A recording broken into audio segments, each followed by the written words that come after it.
Hello everyone, কেমন আছো তোমরা সবাই? আজ কিন্তু আমি আবার এসে গেছি আরেকটা মেকআপ লুক নিয়ে। আজ মেকআপ তো শেয়ার করব, তার সাথে কিছু কথাও শেয়ার করব। আজ যে কথাগুলো বলবো সেগুলো পুরোপুরি আলাদা, এরকম কোনো ভিডিও যে আমাকে বানাতে হবে আমি কখনো ভাবিনি, তাও তোমাদের সাথে শেয়ার করার কথা ভাবলাম। তো দুদিন আগে আমাকে একজন ফোন করেন। তো তিনি ফোন করে আমাকে বললেন, তোমার নাম্বারটা আমি ফেসবুক থেকে পেলাম, তো তুমি কি পার্টি মেকআপ করাও? তোমার ভিডিও দেখি তুমি এমনি কি মেকআপ করাও?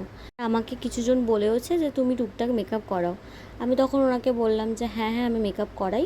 তখন উনি আমাকে বললেন যে পার্টি মেকআপ করব, একটা সফট মেকআপ করবো, একদম সিম্পল। তো তুমি কত কি নেবে? তো তখন আমি বললাম যে আমি 1500 টাকা নিই পার্টি মেকআপ করতে। তো উনি 1500 টাকার কথাটা শুনে এমন রিয়াক্ট করলেন, মনে হচ্ছে আমি অনেক বেশি চার্জ করে ফেলেছি ওনার থেকে। তারপরে উনি আমাকে বললেন যে তুমি তো বিগিনার, তুমি সবে সবে কাজ করছো, তুমি এর মধ্যে এত টাকা কেন চার্জ করছো? দুদিন আগেই আমি একজনের থেকে মেকআপ করিয়েছি যে আমার থেকে 600 টাকা নিয়েছে। আমি তখন ওনাকে একটা কথাই বললাম, আপনি যেরকম চাইছেন মেকআপ, হয়তো আমি সেটা মেকআপ করতে পারবো না, কারণ 600 টাকায় আমার একটা মেকআপ প্রোডাক্টও আসে না। একটা ফাউন্ডেশনের দাম 1500 থেকে 1600 টাকা, সেখানে দাঁড়িয়ে আমাকে উনি বলছেন 600 টাকা দেবে। আমার পুরো কথাটা শোনার পর উনি আমাকে আবার বললেন যে আমাকে তুমি 600 টাকার মধ্যেই একদম সিম্পল, একদম না করার মতন মেকআপ করে দিলেই হবে।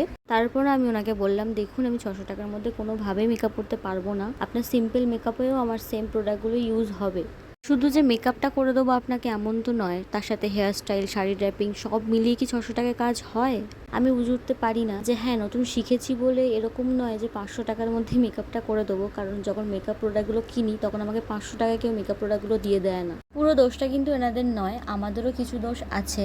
আমরা অনেকেই আছি যারা 500 টাকার মধ্যে মেকআপ করে দিই, বা কেউ বললে হঠাৎ করে হয়তো টাকার জন্য বললাম ঠিক আছে 500 টাকা মেকআপ করে দেওয়া যেতেই পারে। বিগিনার মেকআপ আর্টিস্ট মানে এটা না যে তারা কম টাকায় মেকআপ করে দেয়। আমাদের সবারই এই ধারণাগুলো চেঞ্জ করা খুব দরকার।